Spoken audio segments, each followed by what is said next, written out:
कैसे चप्पल बनाने वाला आशिम बना हाशिम बाबा। 8वीं में छोड़ी पढ़ाई, कभी गोली चलाने से नहीं हिचकिचाता। पुलिस डॉक्यूमेंट में कहा गया है कि दिल्ली में गैंगस्टर हाशिम बाबा की आपराधिक गतिविधियों के कारण उसके परिवार के सदस्य 2010 के बाद उत्तर प्रदेश के अलीगढ़ में जाकर बस गए।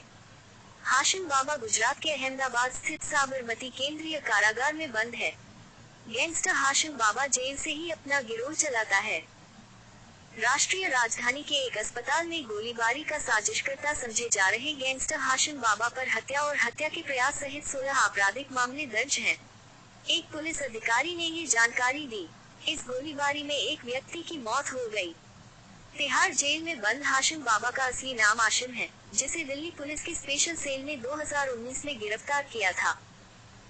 दिल्ली पुलिस के एक दस्तावेज के अनुसार उस पर महाराष्ट्र संगठित अपराध नियंत्रण अधिनियम मकोका के तहत मामला दर्ज किया गया था। हालांकि हाशिम बाबा को जेल में रखे जाने के बावजूद उसका हौसला नहीं टूटा है और वह सलाखों के पीछे से अब भी अपना गिरोह चला रहा है। अधिकारी ने बताया कि हाशिम के इशारे पर 2019 से लेकर अब तक 5 हत्याएं हुई हैं, जिनमें जीटीबी अस्पताल में एक मरीज की हालिया हत्या भी शामिल है।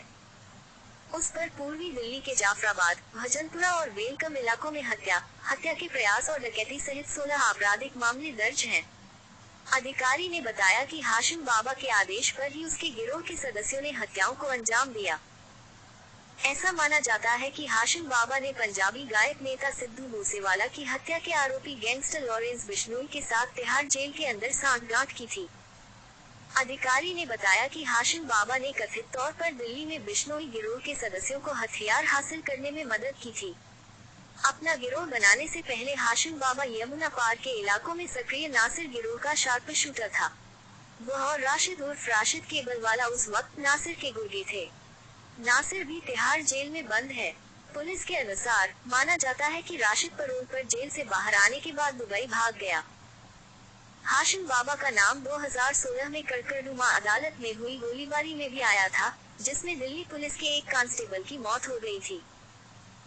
समझा जाता है कि 4 नाबालिगों ने हाशिम बाबा और नासिर के कहने पर उनके कट्टर प्रतिद्वंद्वी छेनू पहलवान को अदालत में पेश किए जाने के दौरान हमला किया था। हाशिम बाबा जानबूझकर अपने गिरोह में नाबालिगों को आपराधिक गतिविधियों के लिए रखता है, ताकि जघन्य अपराधों में शामिल होने के बावजूद उन्हें आसानी से जमानत मिल जाती है। अधिकारी ने बताया कि जीटीबी अस्पताल में गोलीबारी गैंगवार का नतीजा थी। अधिकारी के अनुसार हाशिम बाबा के शूटर वसीम को खत्म करने आए थे, लेकिन उन्होंने गलत पहचान के कारण 14 जुलाई को रियाजुद्दीन 32 की गोली मारकर हत्या कर दी। पुलिस ने बताया कि नासिर और छेनू पहलवान के गिरोह यमुना पार के इलाकों में अवैध सट्टेबाजी और जुए के कारोबार पर वर्चस्व हासिल करने के लिए लड़ रहे हैं।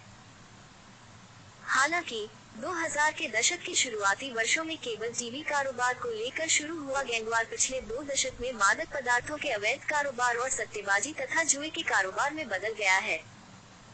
दस्तावेज के अनुसार हाशिम बाबा का कानून से पहला सामना 2007 में उस वक्त हुआ था, जब उसे आईपी एस्टेट क्षेत्र में अवैध बंदूक के साथ पकड़ा गया था। एक पुलिस अधिकारी के अनुसार हाशिम बाबा 8वीं कक्षा में था जब उसने अपनी पढ़ाई छोड़ने का फैसला किया और उत्तर पूर्वी दिल्ली में एक कारखाने में चप्पल बनाने का काम शुरू किया।